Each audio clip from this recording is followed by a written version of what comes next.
The final part of my agenda is to protect American security.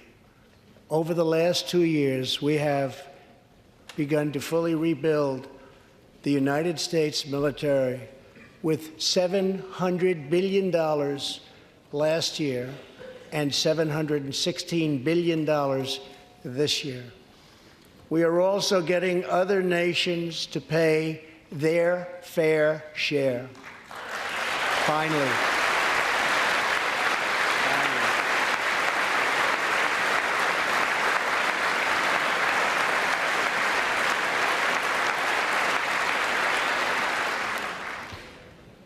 For years, the United States was being treated very unfairly by friends of ours, members of NATO.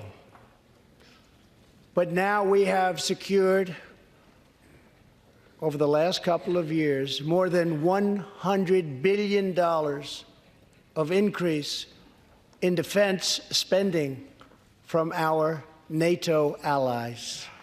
They said it couldn't be done.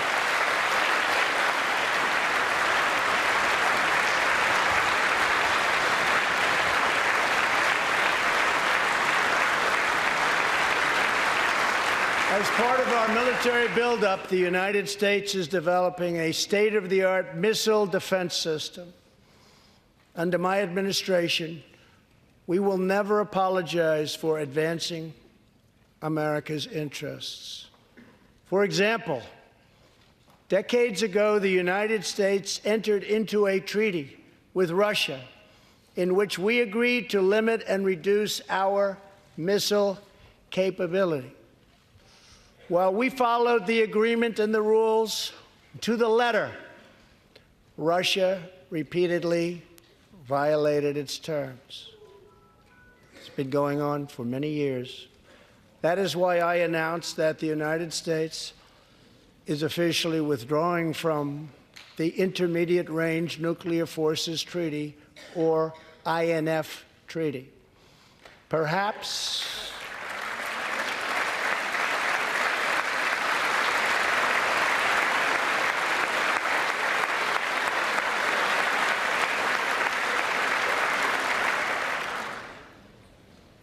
we really have no choice. Perhaps we can negotiate a different agreement, adding China and others, or perhaps we can't, in which case we will outspend and out-innovate all others by far.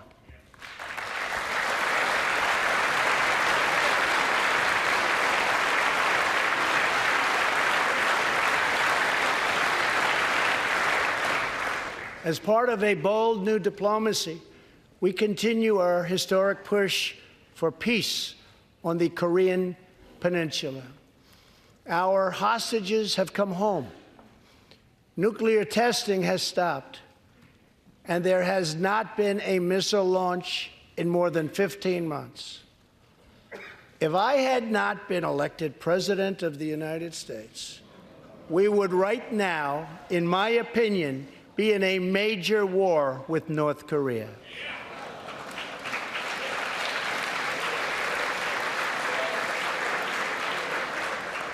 Much work remains to be done, but my relationship with Kim Jong-un is a good one. Chairman Kim and I will meet again on February 27th and 28th in Vietnam.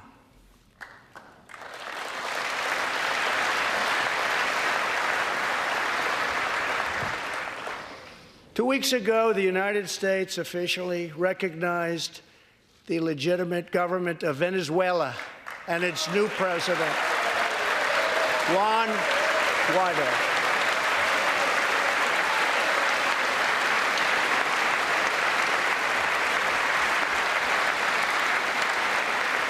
We stand with the Venezuelan people in their noble quest for freedom, and we condemn the brutality of the Maduro regime, whose socialist policies have turned that nation from being the wealthiest in South America into a state of abject poverty and despair.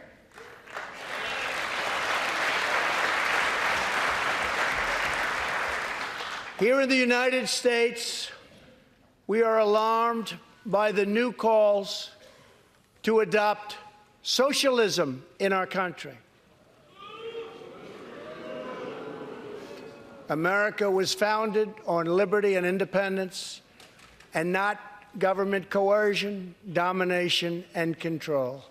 We are born free, and we will stay free.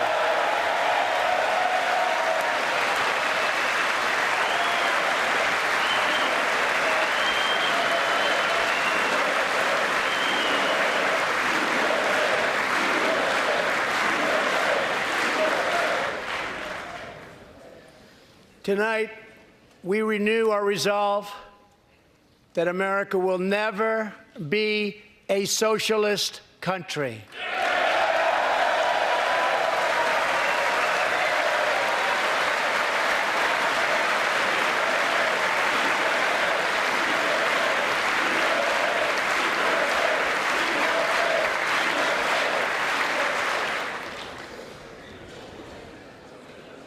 One of the most complex set of challenges we face, and have for many years, is in the Middle East. Our approach is based on principled realism, not discredited theories that have failed for decades to yield progress. For this reason, my administration recognized the true capital of Israel and proudly opened the American embassy in Jerusalem.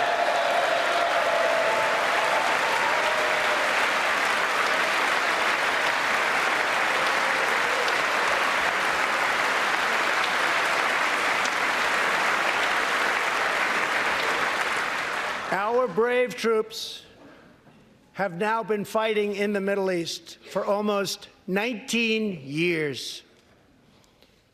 In Afghanistan and Iraq, nearly 7,000 American heroes have given their lives. More than 52,000 Americans have been badly wounded. We have spent more than $7 trillion in fighting wars in the Middle East. As a candidate for president, I loudly pledged a new approach. Great nations do not fight endless wars.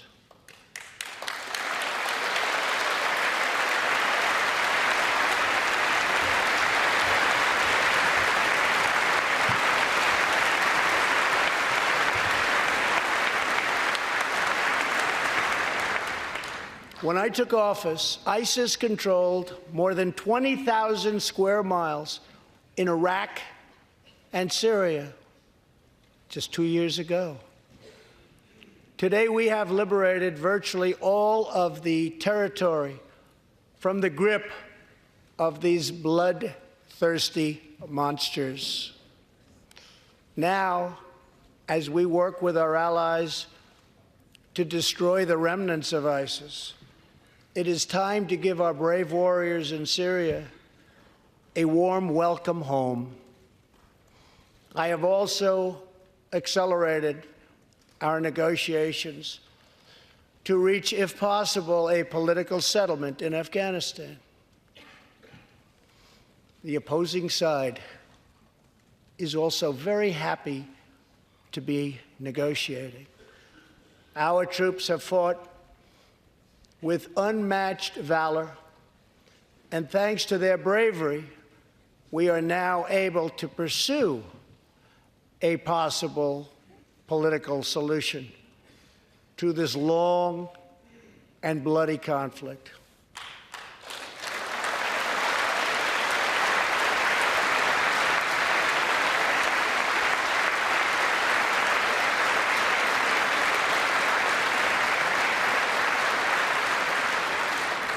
In Afghanistan, my administration is holding constructive talks with a number of Afghan groups, including the Taliban. as we make progress in these negotiations, we will be able to reduce our troops' presence and focus on counterterrorism, and we will indeed focus on counterterrorism. We do not know whether we'll achieve an agreement, but we do know that after 2 decades of war, the hour has come to at least try for peace, and the other side would like to do the same thing. It's time.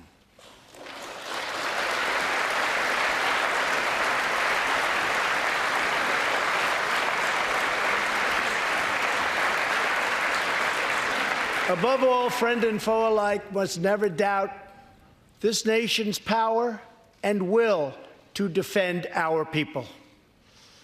18 years ago, violent terrorists attacked the USS Cole, and last month, American forces killed one of the leaders of that attack.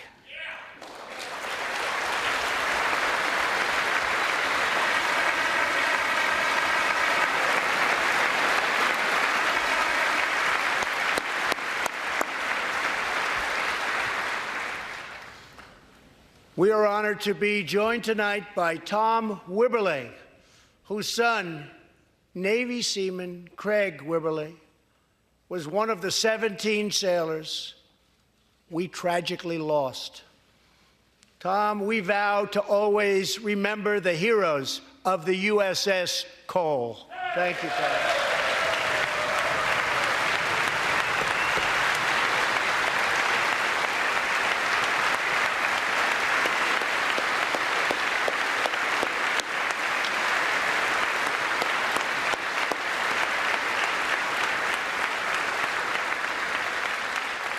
My administration has acted decisively to confront the world's leading state sponsor of terror, the radical regime in Iran. It is a radical regime. They do bad, bad things. To ensure this corrupt dictatorship never acquires nuclear weapons, I withdrew the United States from the disastrous Iran nuclear deal.